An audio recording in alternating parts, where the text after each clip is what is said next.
25 years ago, the Shuswap Environmental Action Society was formed to help safeguard our region.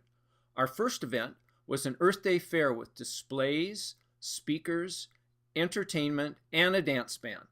Famed activist Colleen McCrory was our keynote speaker, and she spoke about the need to develop a sustainable bioregional plan, which became our major goal for over a decade.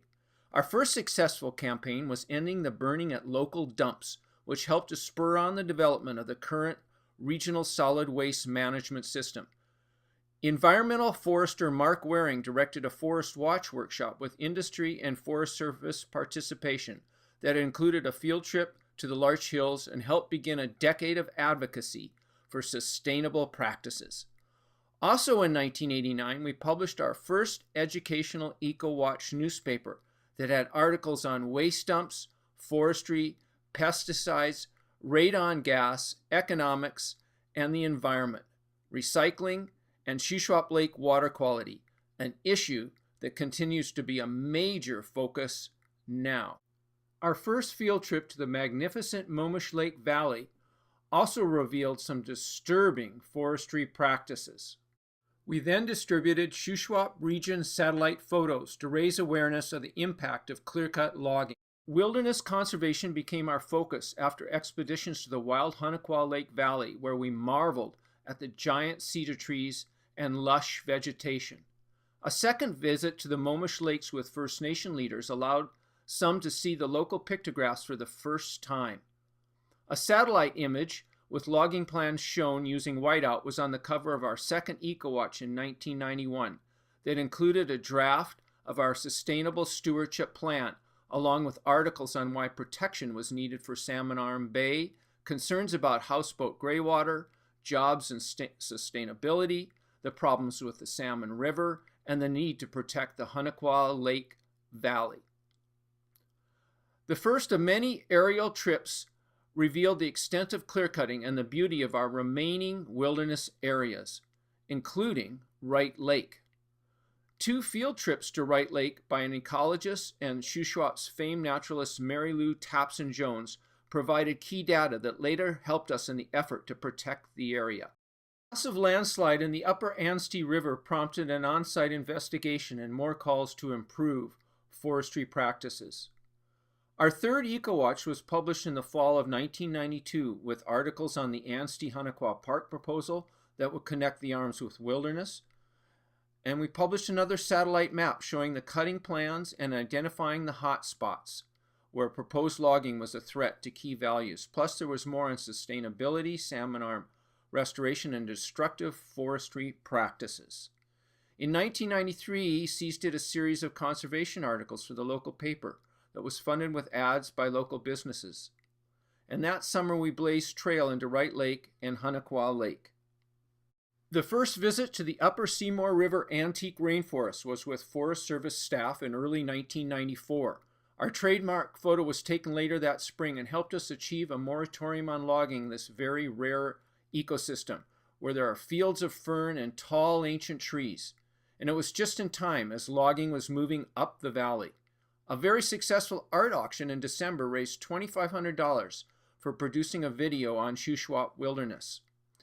After 3 years of meetings, the Kamloops LRMP was completed in 1995, and it included provincial parks in the Adams Lake watershed, including the magnificent Momish Lake Valley, which unfortunately suffered a wildfire in 2009. A map brochure was then produced to encourage the public to visit the threatened Shuswap wilderness areas. We also completed a spatial timber supply analysis that showed the impact of continued overcutting by the year 2012. Famed photographer Myron Kozak, who later died in a plane crash, arrived to work on the video. He took these stunning images of Anstey Arm and Honequah Lake, including this image that appeared on a Western Canada Wilderness Committee calendar. Myron had a support crew to help with transportation during our expeditions into Honequah Lake and the Upper Seymour Rainforest, where we marveled at the giant trees that will likely never be replicated again, where there are now spruce plantations. Also, in 1996, Seas obtained FRBC funding for a recreation infrastructure project under the leadership of Jeremy Ayotte for building and restoring many trails and campsites throughout the Shuswap, including Eagle Pass. Over 3 years, the budget totaled $250,000 and employed 12 to 15 young people.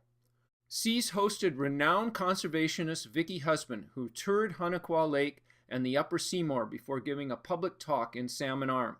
Thanks to the help of Fred Bird, we finished the video, which premiered in March to a full house that included local politicians and community leaders.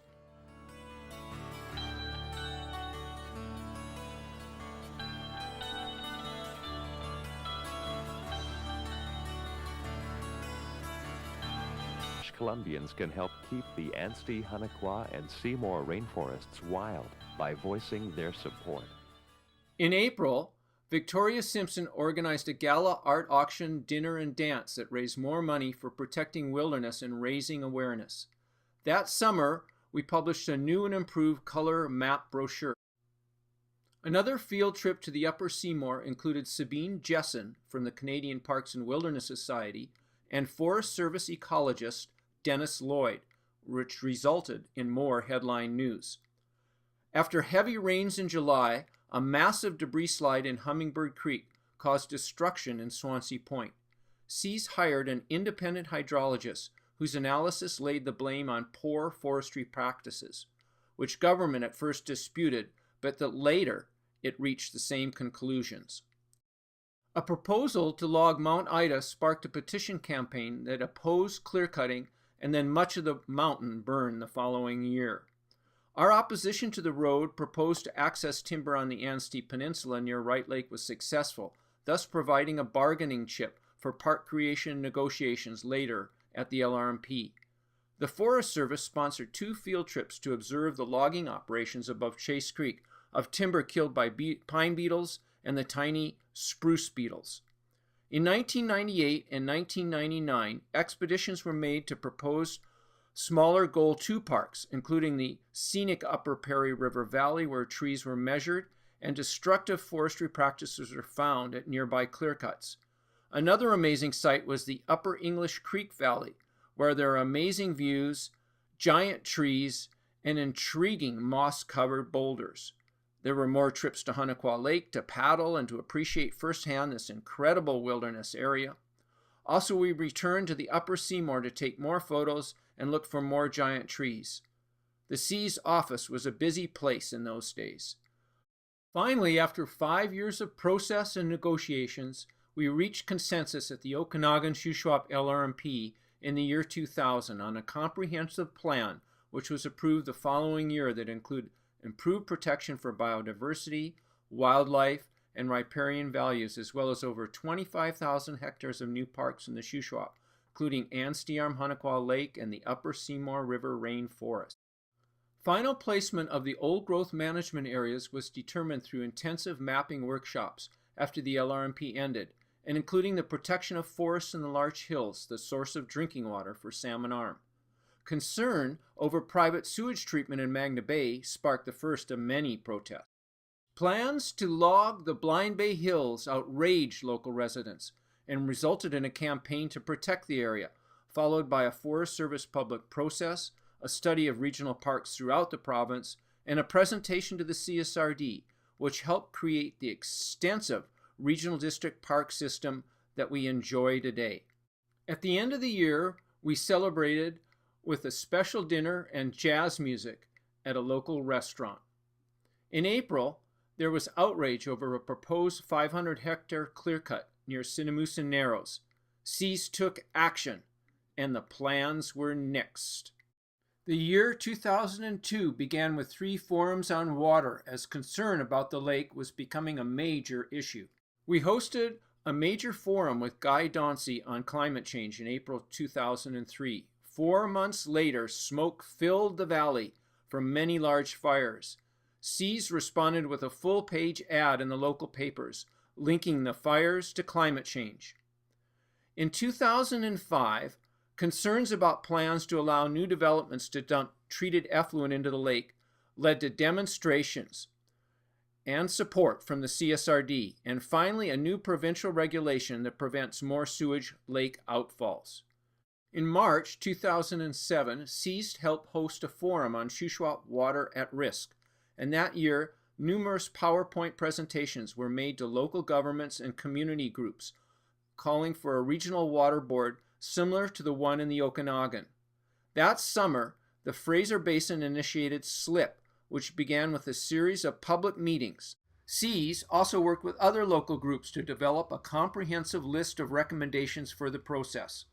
In 2008, SEAS joined others to oppose monster developments on the foreshore at Mara Lake and near Blind Bay, the proposed West Beach Village and marina near the mouth of the Adams River that threatened our iconic salmon met with intense opposition. SEAS helped organize a massive rally in Lee Creek that included Vicky Husband and First Nation leaders. And BC's Environment Minister came to hear our concerns. The issue made local and national headlines. We rallied again in Salmon Arm with Joe Foy from Western Canada Wilderness Committee.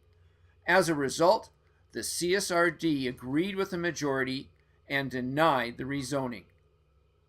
SEAS also helped with the campaign against the development proposed for the Salmon River floodplain, which eventually reduced the overall footprint by more than half. In July, a monster algae bloom covered much of the lake, a sure sign of deteriorating water quality. A field trip was made to the controversial Ruddick Creek mining exploration in the mountains above the upper Adams River, where one day there may be an underground zinc mine. SEAS worked with the Ministry of Environment to prepare the first draft of the Shuswap watershed map.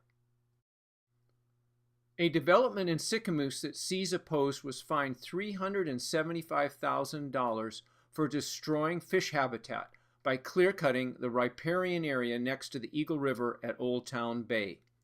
SEAS filed formal complaints regarding agricultural pollution adjacent to the Salmon and Shuswap rivers that led to an investigation but no charges. In 2010, the first ever map of the Shuswap watershed was published as a poster, and SEAS worked with many government and community partners on the Shuswap watershed project that sponsored a week of activities including a high school science fair, a watershed conference, a poster contest, field trips, and the very popular A Song for the Shuswap competition. And many of the performers returned for a second concert that included a slideshow.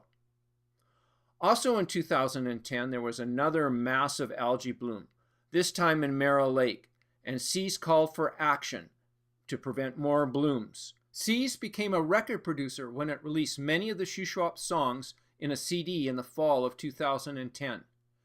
In 2011, despite the rezoning failure, the West Beach developer attempted to market questionable RV lots by leasing sheds. SEAS filed complaints and met with Environment Minister Terry Lake. A website was created for the Shuswap Watershed Project that included new maps of the subdrainages and an educational handbook. When the West Beach development went into receivership, efforts began to purchase the property and add it to Roderick Haig Brown Provincial Park. But in 2012, it was purchased by a new developer who plans to once again market RV lots. SEAS took action after destructive flooding and debris torrents occurred throughout the Shuswap and gave a presentation to the CSRD about the need for adaptation measures to reduce the vulnerability of the community to climate change impacts. Also in 2012, SEAS co-sponsored a forum with Kairos on the tar sands and pipelines, and in October we joined with groups around the province to protest on the Day of Action. We also worked with local music producer Sylvain Vallée to create a music video.